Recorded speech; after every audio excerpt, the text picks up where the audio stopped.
estar com você mais uma vez aqui pela Rede Vivax de televisão, no Descomplicando a Saúde. Eu sou a doutora Audrey Azevedo, neuropsicóloga, suicidóloga, e hoje eu vou falar de um tema pra lá de especial, a importância do profissional da enfermagem nos pacientes terminais, nos cuidados paliativos. Para me ajudar nesse desafio, a doutora, eu sabia que eu ia errar o nome dela, gente, porque nós ficamos falando da pessoa que nos apresentou nos bastidores. Sim. Eu sabia que eu ia acabar errando. Marisa, acertei. Marisa Lima, acertou.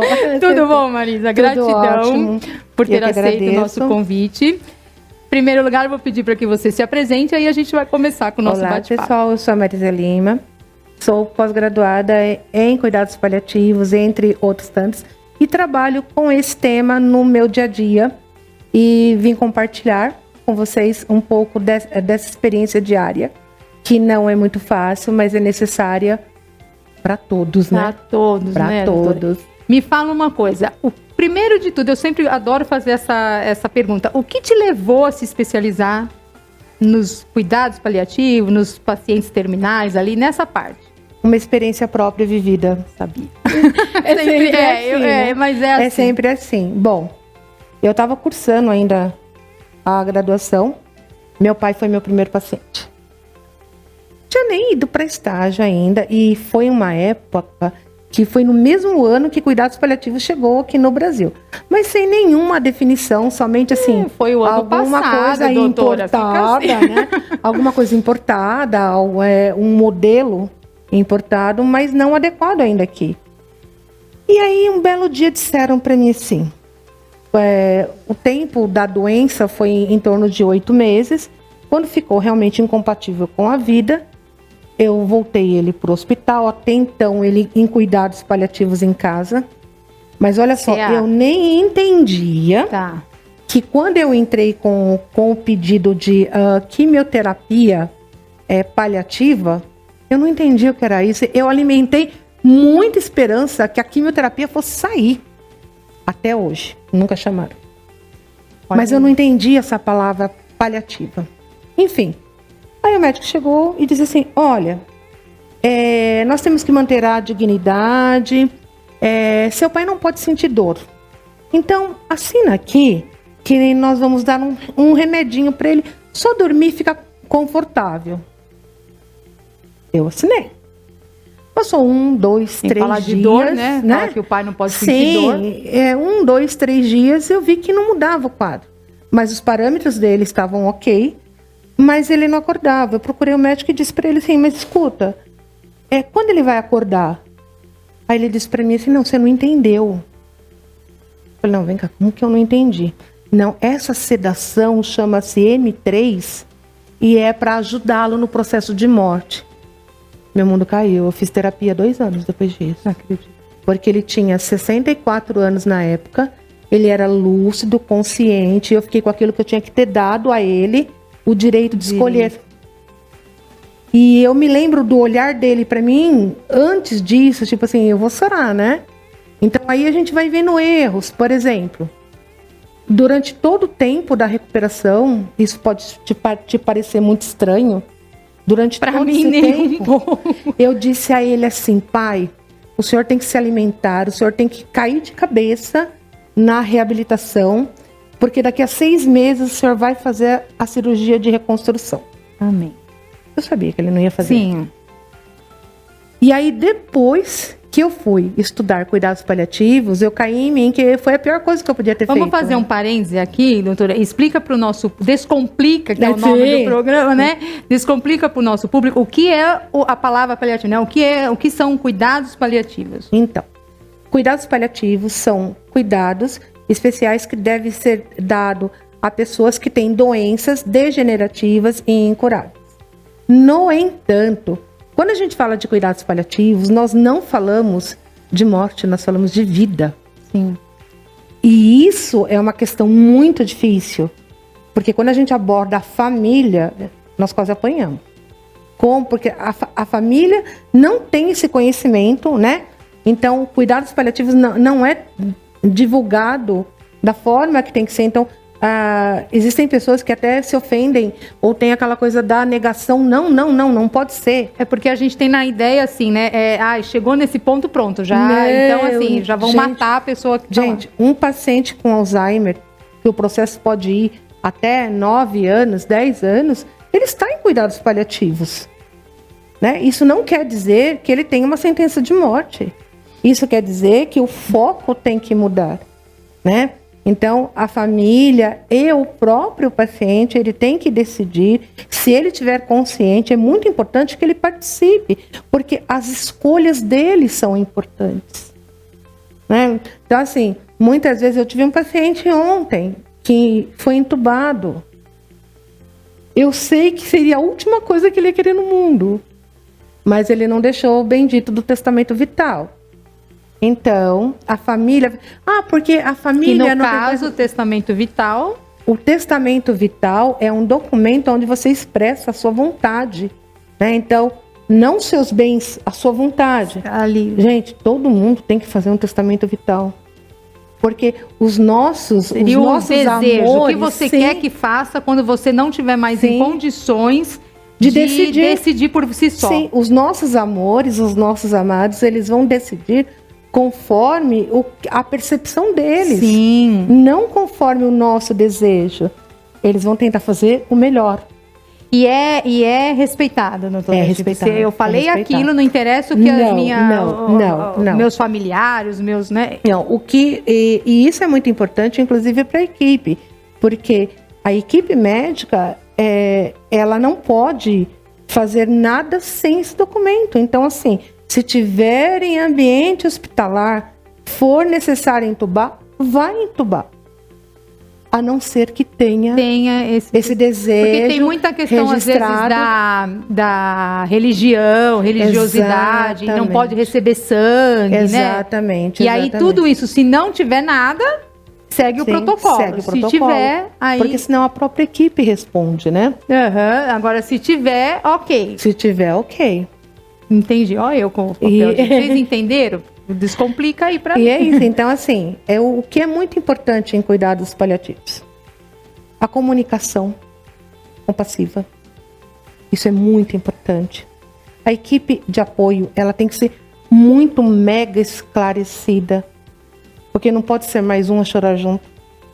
A equipe de apoio que a doutora fala são os profissionais da saúde. Os profissionais. Eles têm que ter treinamento psicológico e capacitados para isso, porque senão é um desastre. A família tem esse treinamento, digamos assim? A família tem. Quando é chamada uma equipe paliativista hoje, nós temos protocolos que atendem essa família durante esse processo. Porque, veja bem, cuidados paliativos não quer dizer processo ativo de morte. E nem que vá ficar no hospital, né? Nem que vá ficar. Então, existem escolhas. A semana passada foi um paciente meu a óbito que nós estávamos com ele há 2 anos em cuidados paliativos em domicílio. E no início a secretária do lar chorava em cima dele, sem ter essa compreensão, né? Então nós chamamos toda a família, foi um trabalho de construção ali no dia a dia. A passagem dele foi muito tranquila. E todos, assim, quando isso aconteceu, foi tudo assim, como cada um teve o seu sentimento de dever cumprido. Porque todos entenderam, né? Que também a morte faz parte da vida. Sim, só que nós não paramos. É uma cultura, né? Nós não paramos, nós planejamos a nossa vida. Olha aí, doutora Natasha, planejamos a nossa tema morte. aí, ó. Estamos te esperando aqui para falar do seu tema.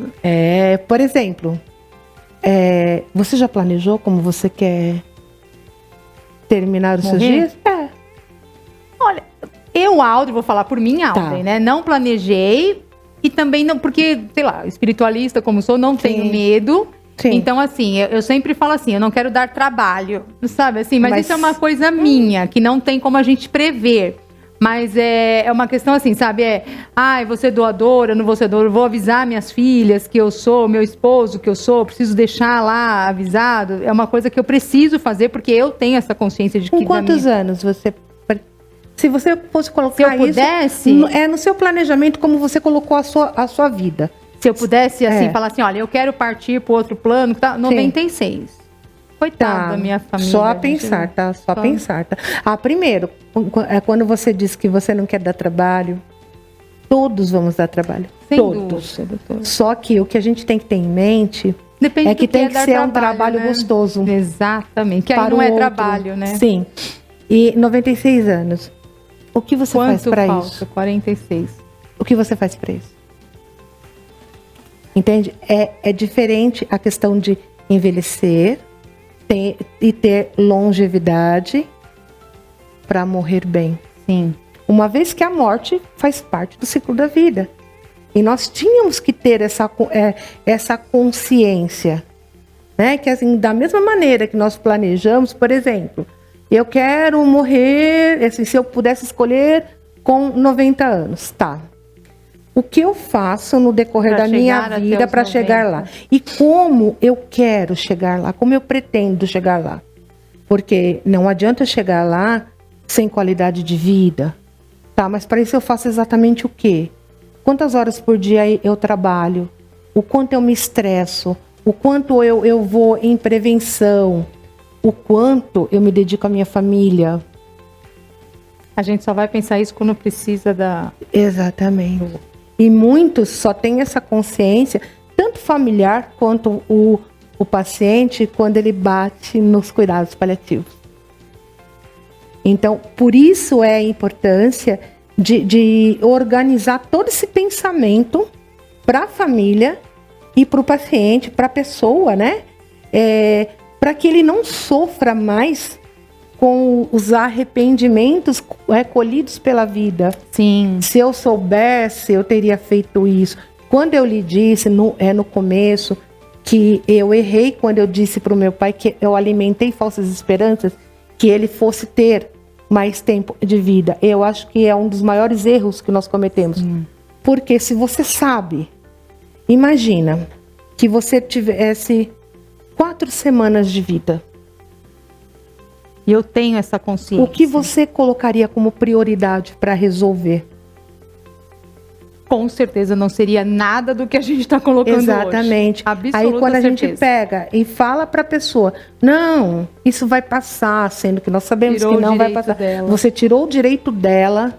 Foi o caso do seu pai ou não? Foi. Quer falar sobre isso? Foi exatamente isso. Não teve esse tempo. Não teve, porque ele alimentou a esperança que ele fosse sair disso. Então ele se dedicou ao tratamento, eu como familiar, disse a ele que ele deveria se dedicar ao tratamento, né? Que era o que você sabia fazer na Sim, época para amenizar mas a dor. Depois que eu fui me especializar, eu falei assim, gente, olha só, não carrego culpa, nada disso. Sim. Mas eu pensei assim, olha só, o quanto essa informação é importante para quantas pessoas que estão ali. Não, olha, fulano, calma, tudo vai se resolver. Não. Você também não precisa falar que a pessoa vai morrer amanhã, Sim. mas você tem que dar a ela a possibilidade de escolher, de pensar e de resolver. Talvez seja por isso que os profissionais de saúde, principalmente enfermeiros, médicos, né? Sim. Eles são taxados como frios. Sim. Porque temos a obrigação de dar determinadas Sim. notícias. A questão é como dar essa notícia. dar. Concordo, existem Sim. maneiras e maneiras Sim. de dar essa notícia. Concordo também. Sim. Mas precisa ser dada, né? Precisa ser dada. E não maquiada. Precisa Não. ser dada. A comunicação tem que ser honesta. Sim. Tem que ser muito Sim. honesta, porque assim, nós não podemos viver pelo outro e não podemos tirar também esse direito do outro, né? achando que é melhor para o outro. Não. A única pessoa que sabe o que é melhor para ele é ele que está ali. Porque, olha só, todos nós temos os nossos segredos, temos as nossas dores escondidas, não reveladas, temos as nossas felicidades também não reveladas. Não reveladas, exatamente. Então, só ele vai saber. Às vezes que nem a gente vê questões que se resolvem no processo de morte que a família nem imaginava que aquela situação poderia ter ocorrido em algum tempo. E para mim, por exemplo, o que para mim que nem a doutora perguntou, como você viveria as suas últimas 4 semanas? Eu poderia virar para você e falar assim, olha, eu gostaria de viver quieta no meu canto, me deixa em paz, quieta. Você poderia falar, eu quero ser rodeada de todo mundo que eu conheço. Sim. Só que pra mim, essa paz interior, vamos supor, não estou falando que é isso, mas vamos supor. Sim. Então, assim, é isso que a doutora está falando, é respeitar. Respeitar. É um assunto fantástico, que nós vamos dar uma breve paradinha aqui, sim, mas nós continuamos em breve, porque tem assunto aí. Tem, muito. Não é verdade? Para você que nos assiste, dá alguns segundinhos, a gente só vai tomar uma aguinha e já volta.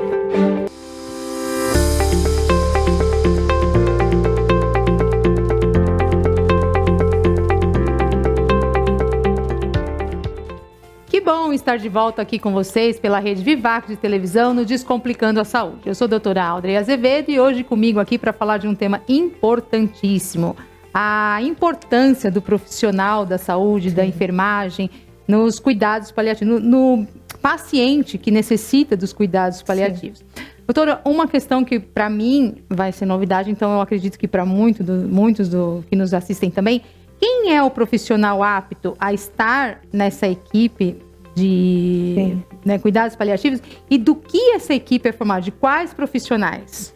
Então, todos os profissionais, eles têm que ter uma pós-graduação em cuidados paliativos, inclusive o profissional médico. O único que eventualmente está fora é o geriatra, porque ele já tem na grade dele lá uma vivência em cuidados paliativos, certo? Então, médicos, enfermeiros, fisioterapeuta, assistente social, gente. É de extrema importância. Capelão. Descomplica. Sim. O capelão, para os católicos, ou é uma imagem religiosa, de uma pessoa religiosa. Por quê? Isso é muito interessante. Vocês podem estranhar, né? Mas existem muitos estudos que mostram a importância da fé nos cuidados paliativos. Gente, é assim, descomplica o processo de morte. Muito, muito. Então, essa pessoa é de extrema importância, né? E temos os fisioterapeutas. Essa pessoa, no caso desse profissional, é indicado pela equipe do hospital, da clínica que o paciente está? Ou é a família que pode trazer? Não, a família pode trazer pela questão de confiança, mas a gente prefere que seja um profissional que faça parte da equipe, porque ele tem que ter esse conhecimento, essa abordagem, né, de como fazer isso, porque de uma forma que não seja 100% religiosa, que traga paz para essa pessoa. Independente do cunho religioso. Sim, sim. Olha, uma vez eu tive uma experiência assim, que foi muito com esse profissional. O paciente estava em casa, né, em cuidados paliativos, tudo muito bem tranquilo. Ele recebeu uma visita de um pastor, amigo dele. E eu estava presente, passando visita. Ele pediu para que eu saísse, porque ele ia ter uma conversa a sós com o paciente. Eu saí, mas sabe quando você sai meio assim? Você saiu, mas o ouvido tá lá. Eu nem tinha saído direito ainda. Ele disse assim, então, fulano, eu vim aqui te dizer que nesse dia Deus veio falar que é para você pedir perdão, porque ele vai te recolher até amanhã. Eu só olhei assim, a expressão da pessoa desconstruiu tudo que a gente tinha construído. Depois eu conversei muito com ele, ele disse assim, eu falei para ele, mas qual foi o seu sentimento? Que tudo que eu tinha planejado não ia dar tempo. Olha isso. Entende? E a gente sabe que o que comanda é a mente. Se a mente é emocional da pessoa, ele vai lá e desestrutura. Sim, a preocupação dele, que ele já queria chamar a família toda, porque Deus tinha falado que no outro dia ia recolher ele e não ia dar tempo. Entende? Então, assim, até para isso, essa pessoa tem que ter um conhecimento. É como você bem disse, a comunicação ela tem que ser compassiva, efetiva e honesta. Mas existem formas de você colocar isso sem provocar mais sofrimento, né? E aqui nós não estamos julgando se a pessoa sentiu isso e se foi verdade, se não foi, se aconteceu, mas a maneira como foi. É a maneira. Então, assim, porque existem maneiras de você dar más notícias. Sim. Você sabia que tem até treinamento para isso, né? Para que você consiga dar más notícias. Então, o manejo disso, porque cuidados paliativos a gente maneja. Muitas pessoas acham que o manejo é somente a dor. Sim. E o conforto. Não. Mas é um dos únicos momentos da vida que nós somos seres holísticos mesmo. Que nós somos espirituais, né? Nós temos um corpo físico, espiritual, social, econômico, porque todos esses fatores impactam, né? Para que você busque dignidade. Sim. Eu imagino, eu fico aqui do outro lado, conforme a doutora vai falando, eu fico imaginando assim, gente, que não é novidade para ninguém. Ali na hora que a pessoa está passando por esse momento, as intrigas, para não falar briga, que eu acho a palavra tão feia, mas a gente sabe que tem, Sim. Dos familiares. Sim. Gente, eu vi muito disso fazendo estágio, sabe? Começa assim, com quem vai ficar isso? Quem vai ficar com aquilo? E esquece que a pessoa está ouvindo. Pacientes em coma, eles ouvem. Exato, eu ia falar isso. Inclusive, quando o paciente está em coma, ele ouve tudo. Então, assim, e isso não tem nada a ver com religiosidade, tá, gente? Não. Ele ouve mesmo. E aí eu fico imaginando essa equipe, como ela tem que ter esse manejo, até para falar assim, chega, isso não é lugar. Isso tem a ver com dignidade. Você imagina, você presa numa caixa, né? O seu cérebro ali, você numa caixa, como se fosse um sonho, mas você tá vendo, você tem a percepção, você tá principalmente ouvindo. Sim. E você não conseguir falar sobre isso. Eu tive um paciente que a mãe dele, a mãe dele estava desacordada, vai. E aí começou assim, o médico falou assim, olha, calma, vai dar tudo certo, mas aí nós vamos dar alta para ela ficar, vai uma equipe, o convênio dele cobria a enfermeira, cobria até cama, podia levar, tinha cama, ia fornecimento, enfim, montar uma sala ali dentro da casa dele. Começou uma briga entre o meu paciente, o homem, e a esposa. Não, mas aonde que nós vamos montar isso? Qual cômodo que nós vamos perder para ter uma sala hospitalar dentro de casa? E não, então deixa com fulano. Ai, mas só tem você de irmão. E quando a briga não se estende na divisão dos centavos de quem vai pagar. É muito complicado. A equipe tem toda uma autoridade, digamos assim, para falar assim, gente, aqui não, vocês querem resolver isso? Exatamente, tem. Tem aí é onde a gente fala com um jeito, mas tem que ser firme, mas ela pode, tem essa autoridade. Sim, e deve fazer. Porque é muito complicado. Quando a gente fala de paliativos, eu tenho uma paciente até hoje, ela tem paliativos há 20 anos. E a história dela foi muito interessante. 20 anos. Foi um acidente automobilístico. Ela ficou em coma há muito tempo. O marido dela, a própria equipe, resolveu por desligar os aparelhos. Quando ele encostou na beira do leito, que ele foi se despedir dela, ela acordou. Ele quem? O marido. O marido. Ele foi agradecer a ela pelas filhas que ela estava deixando para ele. Por tudo, ele foi se despedir. Tá. Ela voltou do coma. Ela estava ouvindo. Exato. Ela voltou do coma. Há 20 anos, é claro, as lesões, né, foram... Mas ela se comunica, ela é uma pessoa muito divertida. Quando eu falo para ela assim... quantos anos? Hoje ela está com 70. Eu falo para ela assim... Olha, qualquer dia eu vou te buscar, a gente vai namorar, tá? A gente vai ser para namorar. O olhinho dela até brilha, assim, na brincadeira, que ela fala. Então, você vê que, assim, dentro da realidade dela, existe vida.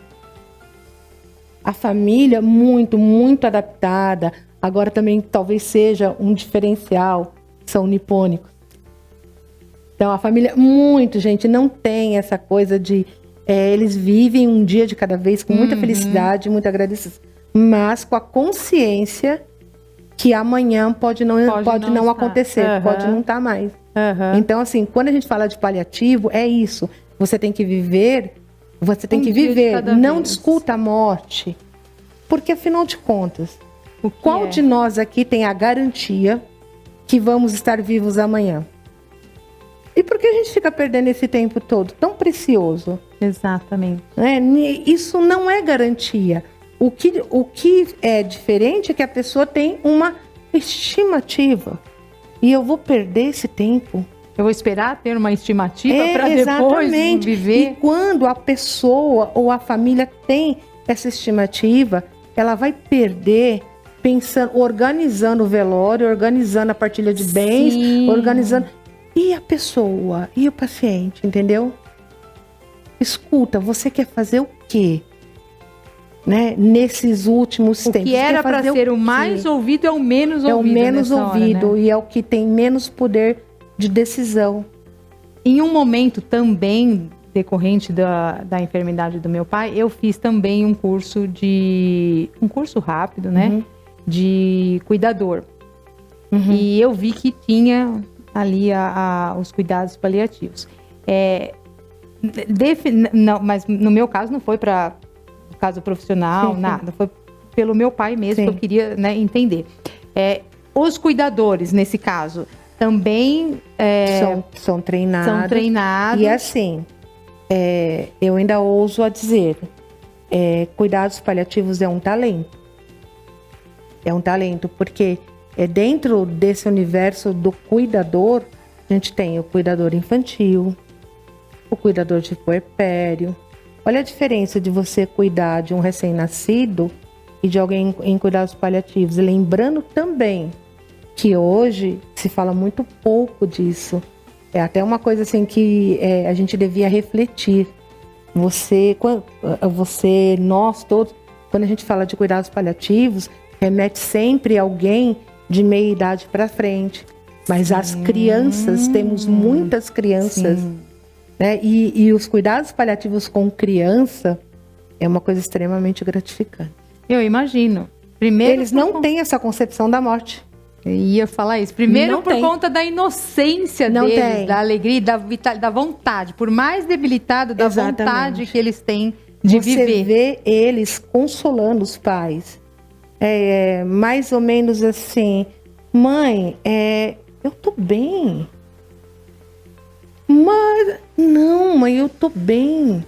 Mas você tem que ficar bem para eu ficar bem.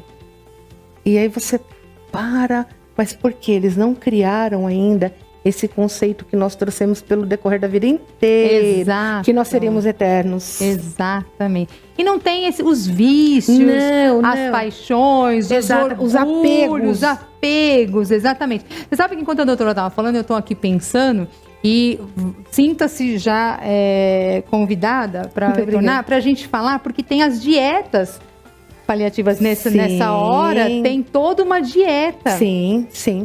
Né? Que é muito importante. Exatamente. Para trazer conforto, até mesmo que existem alguns alimentos que eles interagem com a medicação. Sim. Então eles acabam diminuindo. E aí tem todo um treinamento ali com a família, ou tem como, assim, nós não vamos explicar hoje, porque nós vamos deixar aí um suspense, mas tem todo um... Isso não quer dizer, há algum tempo atrás, eu vi algumas coisas que eu fiquei muito feliz. Por exemplo, você está numa situação dessa, alguém está numa situação dessa, você não precisa dar um prato de comida feio. Você sabia que tem alimentação gourmet para pessoas em cuidados paliativos? Sim, por isso que me veio agora na cabeça e eu falei assim, não, a gente precisa falar disso. Por que tem que ser aquela papa? Eu tenho pavor de canja, gente. Porque, tadinha da minha avó, não vou falar nada, porque era a única coisa que ela sabia fazer, gente. Mas ela vinha. Por que não aquele prato bonito, saboroso?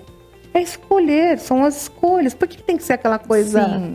Você sabe que eu também tive esse mesmo paciente que eu tenho da mãe, depois ele veio para mim, a mãe dele, enfim, foi para casa, né? E ela começou a indagar por que tudo dela tinha que ser de plástico. Ela falava, Sim. gente, eu não tô morta, vai, não é essa a palavra, mas é mais ou menos isso. E é verdade, por que a gente passa a tratar, a gente dificulta a vida desse paciente, Exatamente. dessa pessoa, desse ser humano, Eu gente? tive um paciente que ele foi um grande executivo, Alzheimer, né? E na hora do almoço ele sempre, nossa, gente, era um caos. E eu tava com equipe de cuidadores lá. E aí um dia a menina me ligou e falou assim, corre pra cá porque voou prato, voou comida pra tudo que foi lugar. Eu falei assim, tá bom. Falei, olha, você prepare de novo e daqui a 1 hora eu tô aí. Quando eu cheguei lá, ele era um gentleman. Aí eu cheguei, ele beijava a minha mão. Eu dizia, ele não faz isso que eu apaixono. Doutor, eu com a pastinha, o senhor me perdoe pelo horário, que eu sei que é inconveniente, que é a hora do seu almoço, mas eu preciso que o senhor assine esses documentos, porque eu tenho que despachá-los hoje. Alzheimer, assim, eu tinha que viajar na dele. Sim. Sim. Mas você almoça comigo? Sim, será um prazer. Se não for incômodo, ok. Aí eu orientei a moça, ela veio, ela trouxe o prato dele. Como tinha que ser a mesa? A mesa tinha que ser uma mesa bonita. Lógico, gente. Passou Ela uma vida em começou, restaurante. quando eu vi, ela estava cortando o bife no prato dele. Antes falei, não, para ele, por que ele não pode cortar? Traga uma carne já cortadinha, bonitinha. Faça um prato bonito, coloque os talheres bonitos, coloque uma taça com água, ok, mas coloque... Não, mas ele vai jogar, tem que ser plástico. Não tem que ser plástico. Exato. Ele se portou assim, por quê? Uma pessoa que passou a vida inteira fazendo negócios, aonde? Em torno de uma mesa. Logo, o momento mais importante do dia para ele era ou o almoço ou o happy hour, que não podia ser de qualquer jeito. Então, para ele, aquele momento era o mais importante. Mas olha a importância dessa sua percepção, da percepção do profissional. Nunca mais ele deu trabalho. Tá Sim, vendo? nunca mais ele deu trabalho com isso. Porque ela entendeu, né, que embora ele tivesse Alzheimer avançado, ele estivesse em cuidados paliativos, mas ele tinha a memória afetiva Exatamente. que remetia na hora do almoço, porque era o momento mais importante da vida dele. Interessantíssima essa sua fala da memória afetiva, que a gente já vai falar também nesse próximo, que eu já te convidei. Da questão dessa, não só dessa alimentação paliativa, mas essa memória afetiva, que essa própria alimentação a gente Sim. pode trazer.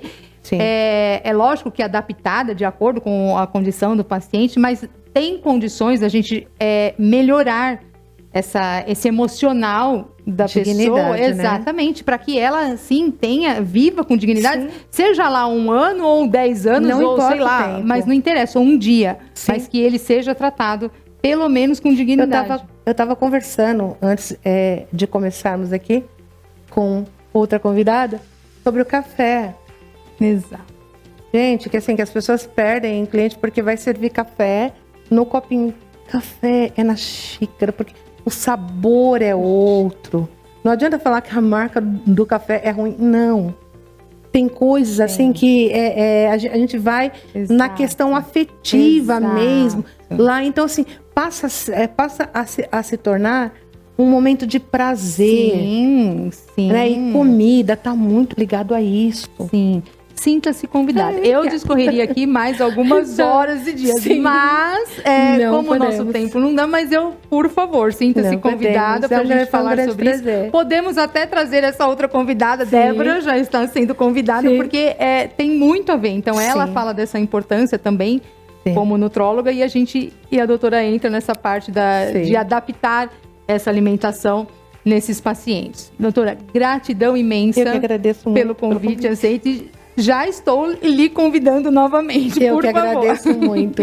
Para você que gostou do assunto, que nos acompanha, peço mais uma vez para que procure lá nas redes sociais da Rede Vivac de televisão, a doutora Marisa, acompanhe as postagens, acompanha-nos, porque com certeza tem conteúdo ali para você